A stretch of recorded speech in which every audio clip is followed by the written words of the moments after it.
All right, so we're back, and now we're going to talk about one-to-one functions and parent functions. Okay, so for a function to be one-to-one, it's when each element of the range corresponds to exactly one element in the range. In other words, there are no repeated x or y values. So I'm going to go back to f, g, and h from the first page. All right, so I'm going to write them over again. So for f, we had A, B, C, 1, 2, 3, and we had this. G, we had A, B, C, 1, 2, and it looked like this. And then H looked like this.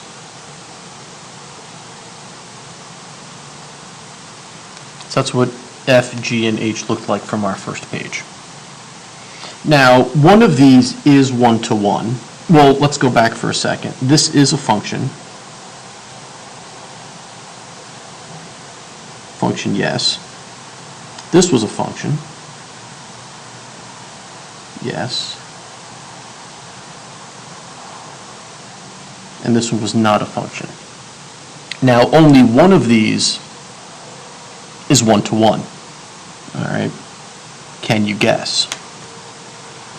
All right. Well, there are no repeated x or y values, and each element of the range corresponds to exactly one element in the domain. So 3 goes to B, 1 goes to C, 2 goes to A. So this one is one-to-one. Here, the 1 maps to B and C. That's not one-to-one. And then this one here, since B goes to two different things, not only is it not a function, it's not one-to-one. So if you're not a function, you're not one-to-one. However, you can be a function and not be one-to-one, or you could be a function and you can be one-to-one. To do this a little bit more efficiently, we have something called the horizontal line test.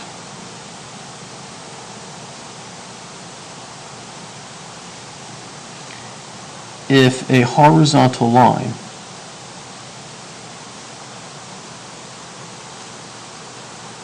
crosses a graph more than once, then the graph is not one-to-one.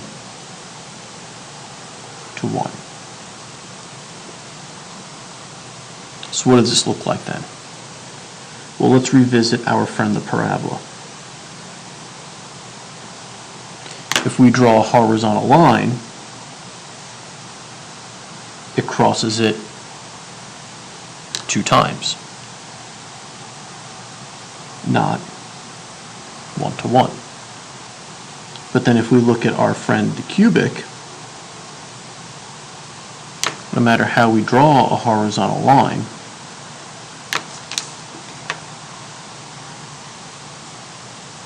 this is one-to-one.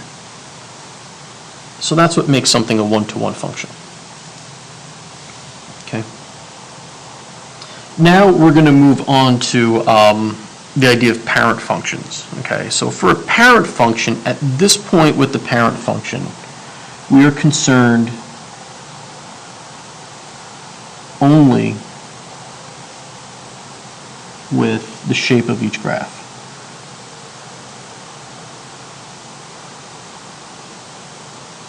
Okay. So all of these are functions, all right, and we're going to worry about their domain and ranges later on when we do the domain and range part of it, okay, and that's actually coming up in the next couple parts. Okay, so the first one you have to know is called a constant function.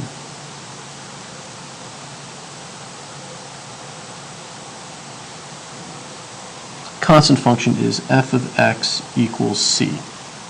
where c is a real number. So when you're graphing something that's a constant, it's never changing. So it's just going to be a horizontal line passing through c. The next one is called the identity function.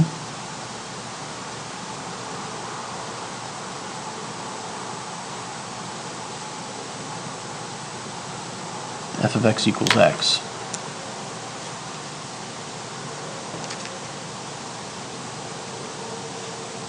And what's fun about the identity function is that what you put in is what you get out.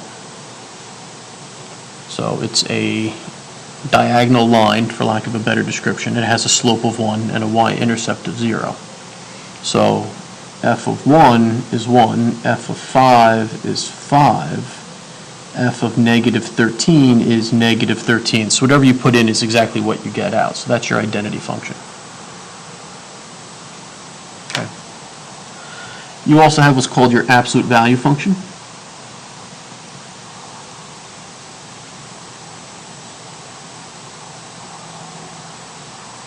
All of these are in your textbook if you want to try to look for them and read them.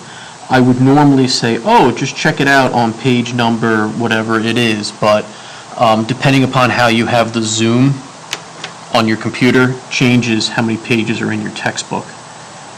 So you just can't type in like page 5 and go to it.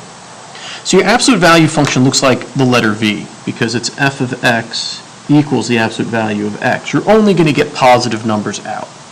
So if you look at your identity function, it's just like your identity function. It's just this part of your identity function is flipped over or reflected over the x-axis to make all these positive. Because if you plug in f of negative 1 over here, you would get positive 1 for your result. If you plugged in f of positive 3, you would get positive 3 for your result. So that's your absolute value function. Item number 4 is the quadratic.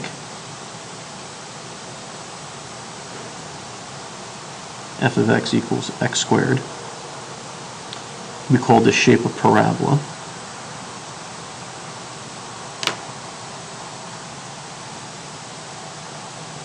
And it looks like the letter U.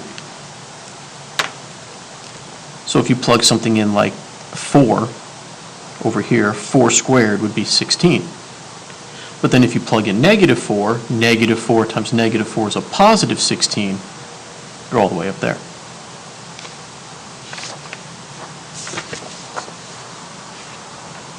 So we have constant, identity, absolute value, quadratic. So next up is the cubic.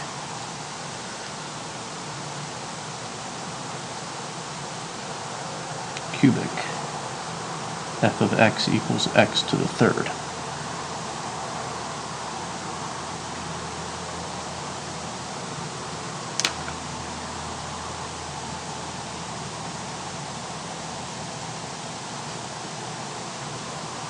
That looks like this. So again, just 0 to the third power is 0. 2 to the third power is 2 times 2 times 2. That would be 8. But then when you plug in a negative 2 times negative 2 times negative 2 is going to be a negative 8, so it's down here. So that's the shape of your cubic. Which brings us to graph number 6. The reciprocal.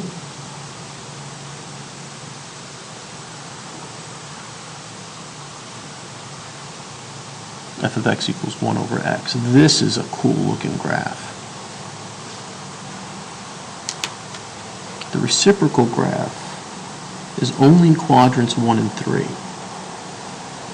That looks like this.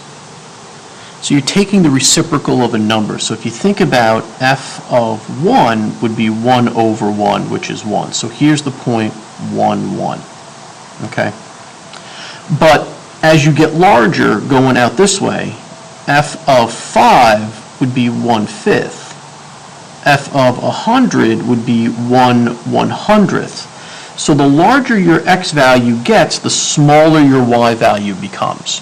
And that same thing is happening over here. So if you're at negative 100, you'd be, f of negative 100 would be negative 1 over 100th or negative 1/100th. So you get very small numbers as you go further and further out. But then on the other side, when you become less than 1, like f of 1/2, because it's the reciprocal function, would become 2. So f of 1/2 is 2. It becomes very large. F of 1 over 100 becomes 100. So the smaller your input, the larger your output, or the larger the absolute value of your output. So if you're over here at 1/1,000,000th, the reciprocal of 1/1,000,000th is 1,000,000,000. You've got a massively huge, huge number here. So that's your reciprocal function.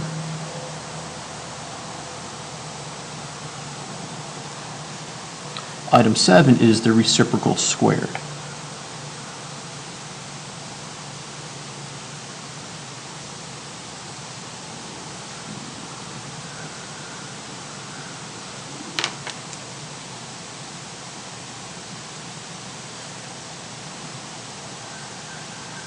So reciprocal squared looks a lot like this. So you're starting from both ends and you're getting increasingly larger and larger and larger. So it's kind of like this guy up here, only everybody that's negative, since they're squared, they become positive. But moreover, what's also happening is that it's actually steeper, because your 1/2 becomes 1/4, or your 1/2, I'm sorry, your f of 1/2 becomes 4. I never wrote down what f of x is. F of x is 1 over x squared. So f of 1/2 is 4. F of 1/10 is 10,000. So it grows much quicker and shrinks much faster as well. Almost done. There's only 2 more functions to go over. We have, for item number 8, the radical function.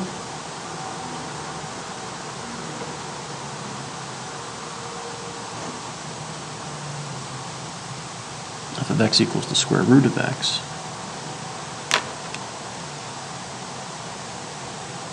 That looks like this. Now, this goes back to the last module where I talked about why we only do principal roots. The reason why we only do principal roots is because if you were to draw the negative roots, you would have the lower half of this parabola and you would no longer have a function.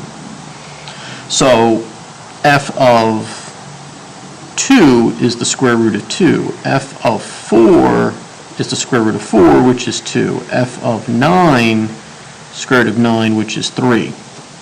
Move this over. So that's how we get this. F of 0, square root of 0 is 0. So you get this graph that goes and grows very slowly like that.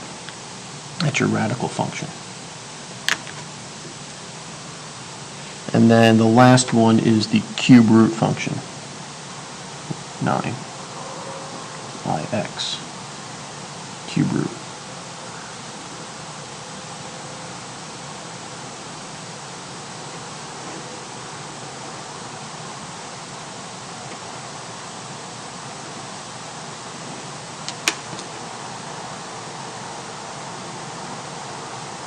So your cube root function looks thusly. There's your cube root function. Because if you do the cube root of negative 8, you get 8. I'm sorry, if you do the cube root of negative 8, you get negative 2. Cube root of a positive 8 is a positive 2. So here's our cube root function. So these are our functions and what they look like. I'm going to refer back to this in the next set of videos when we start talking about domains and ranges.